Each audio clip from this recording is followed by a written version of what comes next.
მოგესალმებით, ეთერშია გურიის ახალი ამბები, მე თამთა დოლიძე ვარ. შინაგან საქმეთა სამინისტრომ ოთარ ფარცხალაძე ლევან ჯანგველაძის მკვლელობის ორგანიზატორად დაასახელა. მას ბრალი ოფიციალურად წარედგინება. უწყებაში განაცხადეს, რომ სწორედ ყოფილი მთავარი პროკურორი ხელმძღვანელობდა ორგანიზებულ ჯგუფს, რომელმაც ჩაიდინა ლევან ჯანგველაძის შეკვეთითა და ანგარებით მკვლელობა. გამოძიების ცნობით ფარცხალაძის მითითებითა და დავალებით ძმები დავით და გიორგი მიქაძეები თავის მხრივ დაუკავშირდნენ მათ მეგობარს და ნდობით აღჭურვილ გიორგი ჯოხაძეს. დაგეგმილი შეკვეთილი მკვლელობის ჩასადენად კი მათ მიერ მოძიებული იქნა გიორგი ჯოხაძის დაცვის ყოფილი თანამშრომელი გელა უძილაური. ბიზნესმენის მკვლელობის საქმე ოფიციალურად გახსნილად გამოცხადდა. მოპოვებული მტკიცებულებებით დადგენილია, ვინ ხელმძღვანელობდა ორგანიზებულ ჯგუფს, რომელმაც ჩაიდინა ლევან ჯანგველაძის შეკვეთით და ანგარებით მკვლელობა.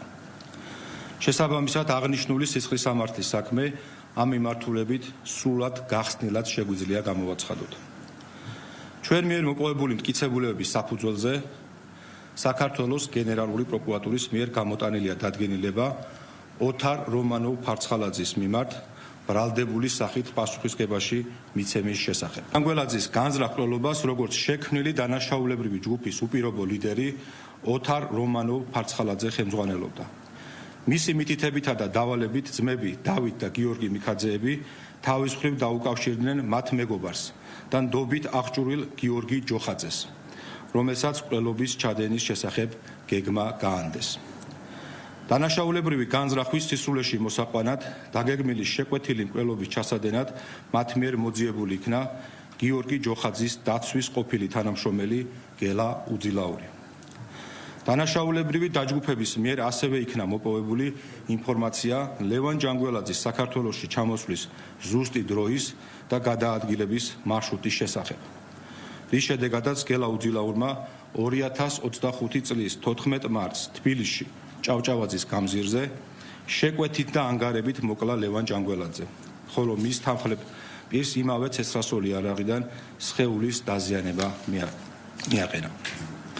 მოცემულ საქმეზე ჩატარებულია მთელი რიგი საგამოძიებო და საპროცესო მოქმედებები, ათეულობით ექსპერტიზა, გამოკითხულია ათეულობით მოწმე, ამოღებულია არაერთი ნივთიერი მტკიცებულება და მსგავსი საქმეების გამოძიების სპეციფიკის გათვალისწინებით, შესაბამისი მტკიცებულებითი სტანდარტით მოპოვებულია როგორც დანაშაულებრივი დაჯგუფების ხელმძღვანელის, ასევე დანაშაულებრივი ჯგუფის წევრების მიერ ლევან ჯანგველაძის მკვლელობის ჩადენის მამხილებელი უტყუარი მტკიცებულებები.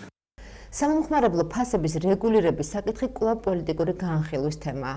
ნაციონალურ მოძრაობაში ირაკლი კობახიძეს მოუწოდებენ ფასების ზრდის მიზეზი არა დახლებზე, არამედ საკუთარ გუნდში ეძებოს. მათივე თქმით, ოცნების შემომწირველები სწორედ სურსათის შემომტანები და სუპერმარკეტების მფლობელები არიან. მართლ გუნდში კი განცხადებას სპეკულაციას უწოდებენ. მათივე თქმით, პრემიერ-მინისტრის ინიციატივას ქართული ოცნების საპარლამენტო გუნდისგან მხარდაჭერა ექნება. ერთი წლის წინ შევიტანე კონკრეტული განცხადება, როდესაც ირაკლი კობახიძე გახდა პრემიერ-მინისტრი, მაღალ ფასებთან დაკავშირებით საუბრობდი იმაზე, რომ სურსათის შემომტანი გამსახებელი, სუპერმარკეტის მფლობელი, მთელი სექტორი არის ქართული ოცნების შემომწირველი, წლებია ქართველ ხალხს ძარცვავენ და თვითონ მდიდრდებიან. ეს პოლიტიკა არის ქართული ოცნების ტრადიცია. ახლა კობახიძემ დაიწყო დახლებზე მიზეზების ძებნა, არადა საკუთარ გუნდში უნდა ეძებოს ის არაკეთილსინდისიერი ბიზნესმენები, ახლა პოლიტიკოსებად რო აქციეს და მათ შორის შემომწირველები. ყველაზე რთული საკითხი არის კარტელურ გარეგებებთან ბრძოლა. ეს საქართველოს პრობლემა არ არის, მხოლოდ ეს მთელი მსოფლიოს პრობლემაა. მთელი მსოფლიო ცდილობს ამისგან თავის დაცვას. არის საუკეთესო მაგალითებიც, არის ცუდი მაგალითებიც, როდესაც აქვთ ეს კანონმდებლობა, მაგრამ არ მუშაობს და ისე ვამბობ, რომ ჩვენ თუ გადავდგავთ ამ ნაბიჯებს, ეს უნდა იყოს გააზრებული ნაბიჯი და საუკეთესო მაგალითებზე დაფუძნებული. და რა თქმა უნდა, ადაპტირებული საქართველოს რეალობასთან. გვაქვს რა თქმა უნდა ანტიმონოპოლიური კანონმდებლობა, მაგრამ პრაქტიკამ გვაჩვენა, რომ ის არ მუშაობს, როგორც უნდა მუშაობდეს.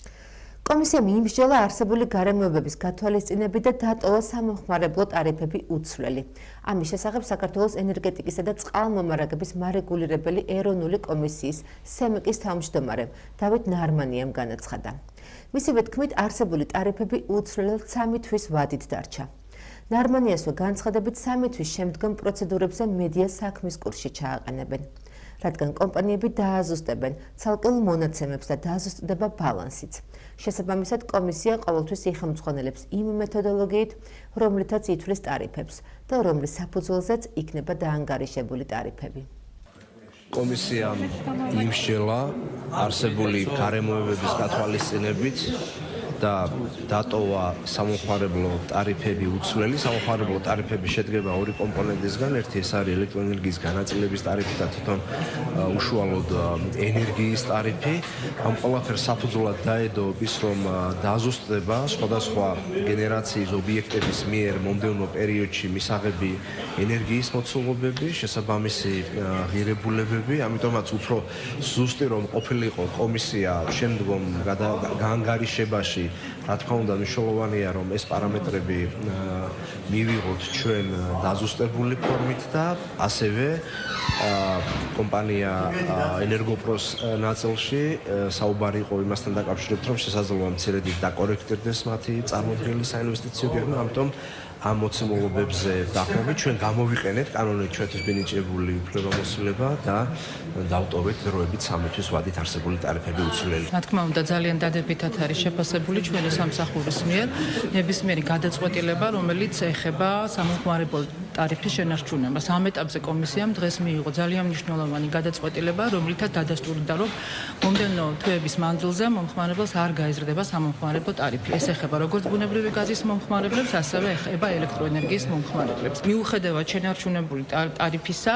კომპანიები ინარჩუნებენ ვალდებულებას, რომ შეთანხმებული საინვესტიციო გეგმების ფარგლებში განახორციელონ ყველა იმ სარეაბილიტაციო მნიშვნელოვანი სამუშაოების განხორციელება, რომელიც ქსელი სარეაბილიტაციო სამუშაოებს და გაუმჯობესებას ემსახურება და საბოლოო ჯამში დადებითად აისახება ასევე მომსახურებობის ხარისხზე. გარემოს ეროვნული სააგენტოს ცნობით მომავალ დღეებში უამინდობა გაგრძელდება. ხვალ სანაპირო რაიონებში მოსალოდნელია ნალექი, ზოგან ძლიერი ელჭეკთან ერთად. მათივე ცნობით შესაძლებელია ქარის გაძლიერება და ზღვაზე 4-6 ბალამდე შტორმი. დასავლეთ საქართველოს მთიან რაიონებში მოსალოდნელია ძლიერი თოვა, ნისლი, ქარბუქი, გზებზე ლიპყინული და ზვავ საშიშროება. დიდ თოვლობის, ქარბუქის, ხილვადობის გაუარესების, ლიპყინულის და ზვავ საშიშროების გამო საავტომობილო გზების ცალკეულ მონაკვეთებზე შესაძლებელია შეიზღუდოს ტრანსპორტის მოძრაობა. მოსალოდნელმა ნალექებმა შესაძლებელია მდინარეებზე წყლის დონეების მნიშვნელოვანი მატება, ხოლო გორაკ-ბორცვიან და მთიან ზონებში მეწყრულ-ღვარცოფული პროცესების ჩასახვა გააქტიურება გამოიწვიოს. საფრთხის დონე მაღალი, აღნიშნულია უწყების ინფორმაციაში. ასევე ინტენსიური თოვის გამო შიდა სახელმწიფოებრივი მნიშვნელობის გომის საჩხერე ჭიათურა ზესტაფონის საავტომობილო გზის გომის სავანის მონაკვეთზე თროებით იზღუდება მისაბმელიანი და ნახევრად მისაბმელიანი ავტოტრანსპორტის მოძრაობა, ხოლო დანარჩენი სახის ავტოტრანსპორტის გადაადგილება თავისუფალია. შინაგან საქმეთა სამინისტროს აჭარის პოლიციის დეპარტამენტის თანამშრომლებმა პროსტიტუციის ხელშეწყობისა და პროსტიტუციისთვის ადგილის გადაცემის ბრალდებით ჩინეთისა და ტაილანდის 7 მოქალაქე დააკავეს. გამოძიებით დგინდება, რომ ბრალდებულები პროსტიტუციაში ჩაბმულ ქალებს ბათუმში მდებარე ობიექტებში ფართებს გარკვეული თანხის სანაცვლოდ სისტემატურად გადასცემდნენ. ასევე პირთა პროსტიტუციაში მონაწილეობის ხელშეწყობის მიზნით უზრუნველყოფდნენ მომსახურების მსურველ მამაკაცს და მოზიდვას. მათგან პროსტიტუციით გამომუშავებული თანხების მიღებას და განაწილებას. პოლიციამ კომპლექსურად ჩატარებული საგამოძიებო მოქმედებების შედეგად 7 პირი ბრალდებულის სახით დააკავა და 12 ობიექტი დახურა. პროსტიტუციის ხელშეწყობასა და პროსტიტუციისთვის ადგილის გადაცემის ფაქტებზე გამოძიება სისხლის სამართლის კოდექსის 254 მუხლით მიმდინარეობს, რაც 4 წლამდე ვადით თავისუფლების აღკვეთას ითვალისწინებს. შინაგან საქმეთა სამინისტროს თანამშრომლებმა არასრულწლოვანის გაუპატიურების ბრალდებით 1997 წელს დაბადებული პირი და წარსულში ნასამართლები 2004 წელს დაბადებული პირი დააკავეს. გამოძიებით დაადგინდა, რომ ბრალდებულებმა არასრულწლოვანი თბილისში ერთ-ერთ ჰოსტელში მოტყუებით წაიყვანეს, სადაც ორივე მათგანმა არასრულწლოვანი გოგონას მიმართ ძალის გამოყენებით სექსუალურად რამდენჯერმე იძალა. ჩატარებული ოპერატიული ღონისძიებებისა და საგამოძიებო მოქმედებების შედეგად სამართალდამცველებმა ორივე მათგანი ბრალდებულის სახით დააკავეს. გამოძიება სისხლის სამართლის კოდექსის 127 მუხლით მიმდინარეობს, რაც 20 წლამდე ან უვადო თავისუფლების აღკვეთას ითვალისწინებს. დღეისათვის სულ ეს იყო, მე მომავალ შეხვედრამდე გემშვიდობებით, კარგად ბრძანდებოდით.